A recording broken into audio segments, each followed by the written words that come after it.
In January 1937, the British Empire launched a massive democratic experiment. Millions across British India were mobilized to participate in provincial elections. The Government of India Act 1935 significantly expanded voting rights, bringing women and lower economic classes into the electorate. This shift historically excluded from the political process to have a voice in their governance. Nowhere were the stakes higher than in Bengal. As the most populous and politically active province, its legislative assembly became the primary theater of power for a subcontinent in transition. Of 250 blocks illustrates the separate electorate system, where individuals of a specific religion or identity elect their own representatives to reserved seats. By reservation, 117 seats went to Muslims and 78 to Hindus. This constitutional design divided the population into fixed blocks, making a unified, secular Bengali victory mathematically impossible. This political battlefield was split geographically. In urban centers like Calcutta and Dhaka, the political machine relied on a wealthy, educated elite who had held power for generations. This urban demographic formed the backbone of the Bengal Provincial Congress.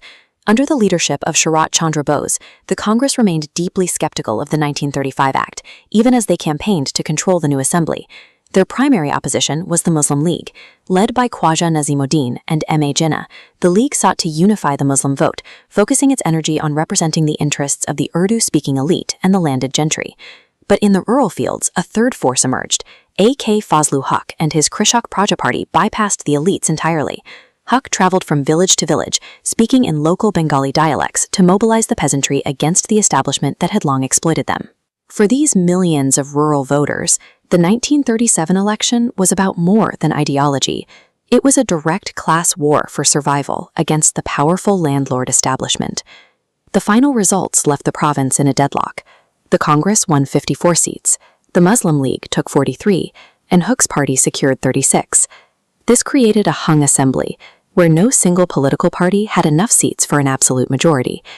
But mathematically, if Fazlul Huq and the Congress merged their seats, they would have a comfortable majority to enact radical land reform and dismantle the landlord system.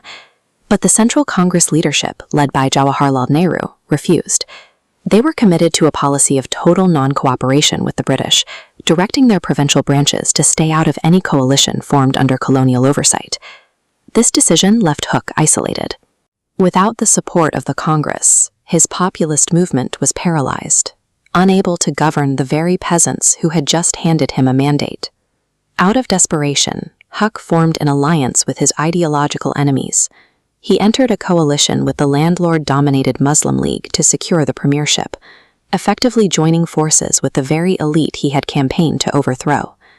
This strategic demand for political purity by the Congress backfired. By refusing to govern, they inadvertently handed the Muslim League its first major foothold of executive power in Bengal. The coalition was unstable from the start. Constant infighting and administrative paralysis allowed the Muslim League to gradually outmaneuver Huq, eventually seizing full control of the province by 1943.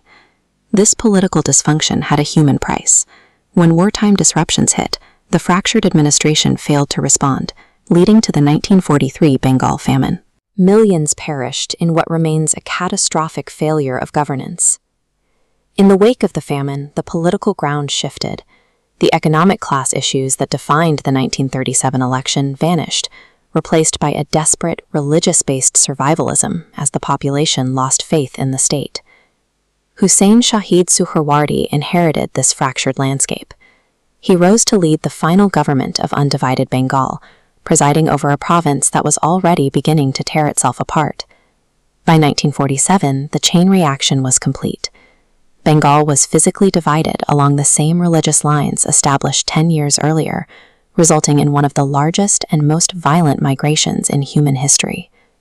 The 1937 election demonstrates the terrifying weight of a single political choice.